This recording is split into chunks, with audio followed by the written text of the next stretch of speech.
بچے خوش ہوتے ہیں جی، بچے کھیل رہے ہیں کبوتروں کے ساتھ، گھر میں پرندے بھی پالے، طوطے پالے ہوئے ہیں، کرواتے ہیں، ان کو زعفران بادام مربے کھلاتے ہیں، پھر ان پر اڑان کے مقابلے ہوتے ہیں اور جوئے ہوتے ہیں۔ جوئے ہوتے ہیں۔ کچھ لوگ اپنے گھروں میں یا اپنے ڈیروں پہ کبوتر پالتے ہیں، تو یہ کبوتر پالنا کیسا ہے؟ شریعت میں اس کے بارے میں کیا حکم ہے؟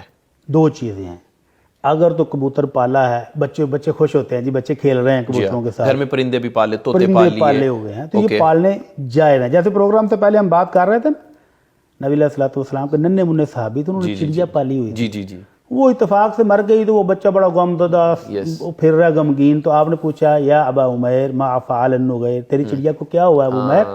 تو آپ نے اس کے ساتھ دل لگی کرتے ہوئے اس کو تسلی دینے کے لیے، تو اس سے پتہ چلا کہ پرندے پالنا جائز ہے۔ جی بہتر۔ لیکن اگر اس پالنے کا مقصد غلط ہو جائے، جس طرح کہ ہمارے ہاں پایا جاتا ہے، جی وہ ان کی پھر وہ کرواتے ان ہیں، کو زعفران بادام مربے کھلاتے ہیں، پھر ان پر اڑان کے مقابلے ہوتے ہیں اور جوئے ہوتے ہیں۔ اگر جوئے کے لیے یہ پالے ہوئے تو حرام ہے۔ جی بہتر۔ اگر ان کو اس لیے پالا کہ چھت پر بہانے سے چڑھیں گے اور ہمسایوں کے گھروں میں نظریں ڈالیں گے تو بھی حرام ہے۔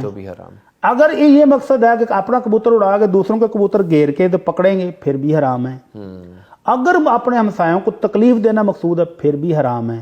اور اگر مقصد صرف اتنا ہے کہ ان کی نسل بڑھائیں گے اور کھائیں گے، گوشت ہے حلال ہے کھائیں گے، یا ان کو بیچ کر تجارت کریں گے، یا گھر میں رکھا ہوا بچے کھیلتے ہیں جی دل لگی کے لیے تھوڑا وقت، تو پھر ٹھیک ہے۔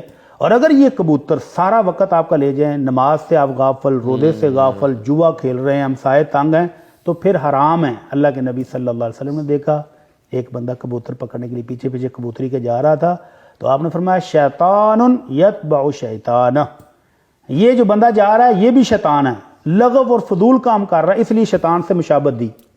اور شیطانہ اس جو کبوتری تھی اس کو کہ جس نے اس کو پیچھے لگایا ہوا ہے تو وہ بھی شیطان ہے، تو دونوں کو آپ نے شیطان قرار دیا۔ صحیح۔ تو جب مقصد صحیح ہو تو پرندے گھر میں رکھنا بھی صحیح، اور جب مقصد غلط ہو جائے گا تو ان کو پالنا بھی غلط ہو جائے گا۔